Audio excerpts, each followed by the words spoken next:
Od októbra nám učitelia z celého Slovenska posielajú nominácie. Chvália svojich kolegov, zdieľajú príbehy dobrej praxe. Jedna nominácia nás zaujala. Šikovnosť, zapojenie sa do aktivít, súťažné úspechy, ale hlavne nadšenie, ktoré z tých slov cítiť.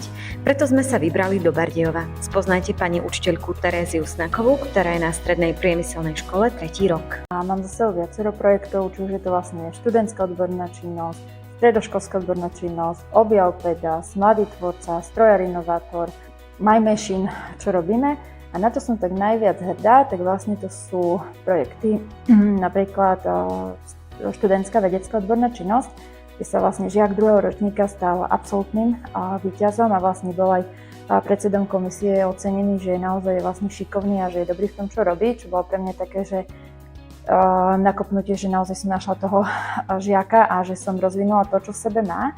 Potom to bol projekt určite Objav Pedas, kde sa mi podarilo zapojiť 5 skupín žiakov a z toho vlastne jedna skupina skončila v prvej trojke, ďalšia v prvej desiatke a zvyšné 3 práce v prvej polovici, čiže zo 42 prác vlastne v prvej 20-ke, čo považujem za veľký úspech a takisto to, že žiaci vyšli z tej svojej komfortnej zóny, že sa nevenovali len tej vlastne cestnej doprave, ktorá je v Bardejove, ale venovali sa vlastne napríklad lodnej, leteckej, životnému prostrediu, že aj také témy nie sú cudzie a že sme to dokázali spracovať.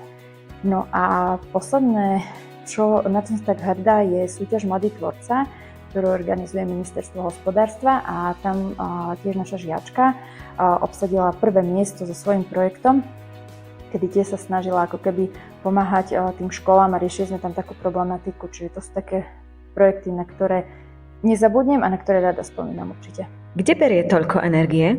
Myslím si, že samotní žiaci, pretože je úplne iné, keď s nimi pracujem na tých projektoch a napríklad minulý rok sme spolupracovali s Karpatskou nadáciou na projekte My Machine, vlastne toho roku už 3. rok.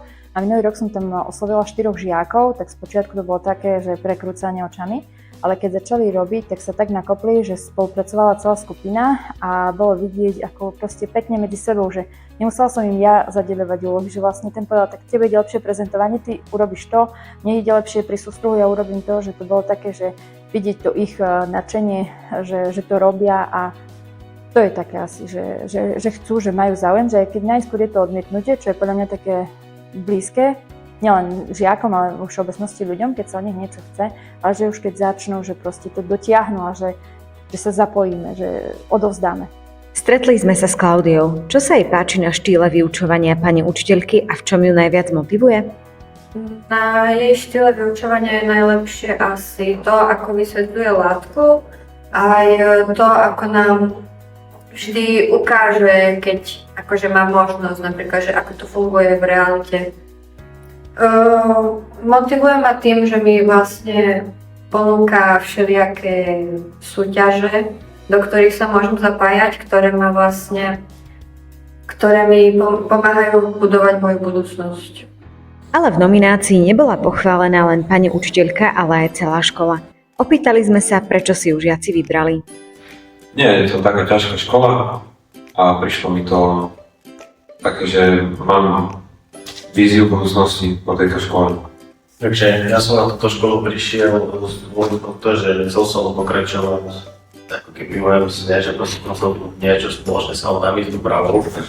Preto som si vybral ten odbor a na školu som počul od kamarátov starších, že proste to je dobrá škola, môžeme sa tu učiť dobrý učiteľ, sú to a tak ďalej. Na záver sme sa opýtali, čo by odkázala kolegom učiteľom. Prečo by sa nemali báť digitálnej transformácie? Ťažko povedať, ako bude vnímaná pozícia učiteľa. A osobne si myslím, že netreba sa toho báť. Tí žiaci veľakrát vedia viacej ako my, čo je podľa mňa v poriadku, keďže oni s tým vyrastajú, ale sú veľmi napomocní. A dnes už veľakrát stalo, že technika zlyhala, ako sa hovorí, žiaci sa mi ponúkli pomohli. Nevysmievali sa, práve naopak oni radi, že môžu byť napomocní a určite sa toho nebáť, pretože ja som prišla do školy, naozaj som to 3. rok, čo je krátko. A keď si spomeniem na časy, keď som ja chodila do školy, a čo všetko vlastne museli tí učitelia robiť ručne, čo všetko nám teraz, ako nám to uľahčí prácu, ale zároveň aj vlastne to prijatie od tých detí, lebo je lepšie, keď to raz vidia, ako keď to 100-krát počujú. A naozaj nie je tu nič zložité, keď človek chce, tak to určite ide, netreba z toho vedieť.